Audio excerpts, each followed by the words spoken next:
सांप राजकुमार। एक समय की बात है, एक शहर में अकेली रहने वाली एक वृद्ध महिला थी जो बेहद गरीब थी। एक दिन उसने पाया कि घर में उसके पास केवल एक मुट्ठी आटा बचा था।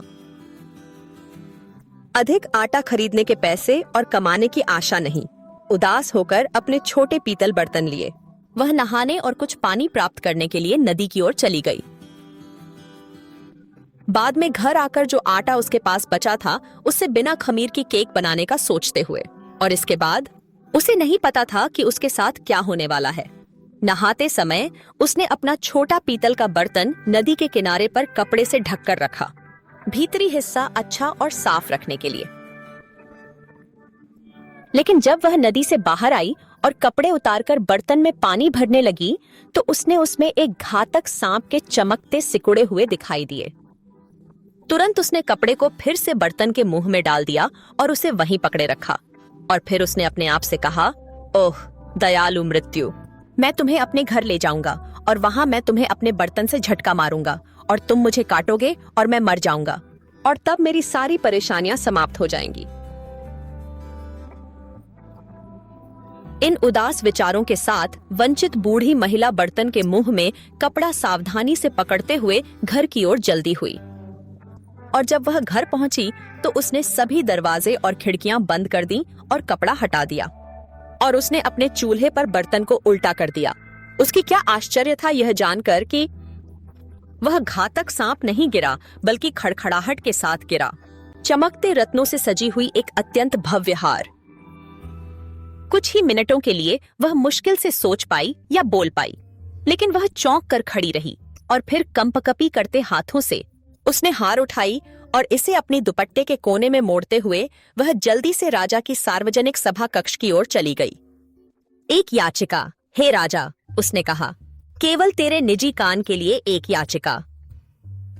और जब उनकी प्रार्थना स्वीकार हो गई और वह खुद को राजा के साथ अकेली पाई तो उन्होंने अपनी पटोरा उसके पैरों पर हिला दी और उससे चमकते हुए घुमावदार धागों में शानदार हार गिर गया।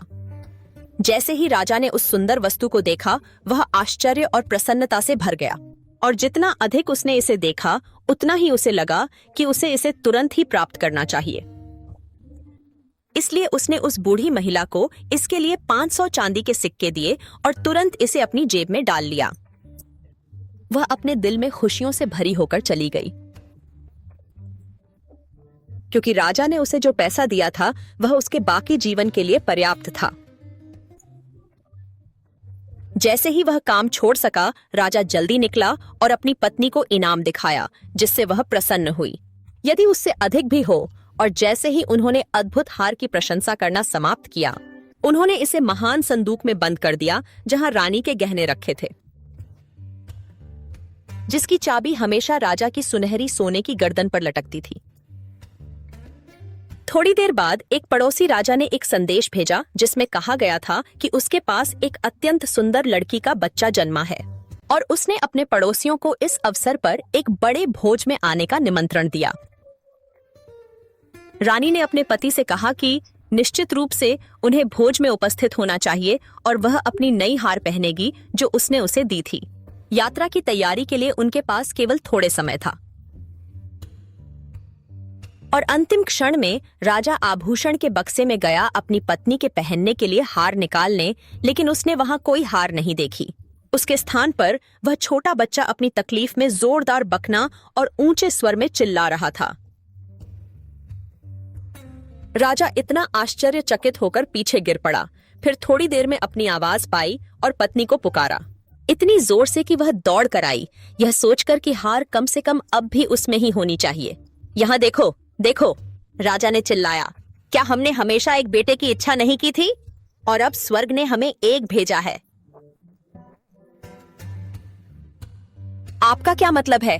रानी ने रोते हुए कहा, आप पागल हो? पागल?